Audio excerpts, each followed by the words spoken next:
It's hard to believe that anyone still survives in the ruins of Azovstal, an incendiary bombardment raining fire down on the last Ukrainian defenders. But hundreds, maybe even more than 1,000 fighters are thought to be making a final stand in the tunnels below. Above ground, tens of thousands of civilians are now living in occupied Mariupol. Russia claims life is improving and that the city will be rebuilt. But that was not the picture painted by a convoy of up to 1,000 cars, which yesterday arrived in Ukrainian territory.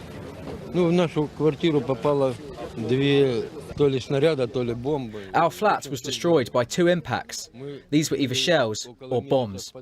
Everything got burnt to the ground. Nearly a month we used to live in the basement, and then we decided to sneak to a Ukrainian-controlled area. We don't recognise the Donetsk People's Republic. But it's not just civilians leaving the ruins of Mariupol. Russia appears to be drawing troops away from the siege and into the fight for the Donbass.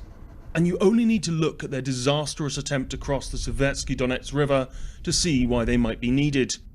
An entire battalion wiped out over just a couple of days.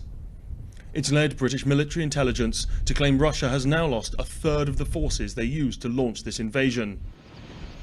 But in this war, you get a very different picture painted by both sides. Russia's top diplomat suggesting his country is the victim, not the aggressor.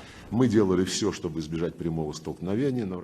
everything to avoid a direct clash, but since the challenge was thrown, we, of course, accepted it. We are no strangers to sanctions. They were almost always there in one form or another.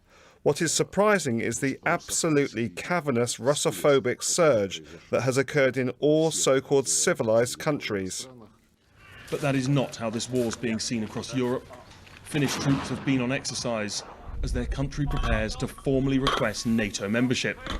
The very thing President Putin has always sought to prevent is happening as a direct consequence of his war.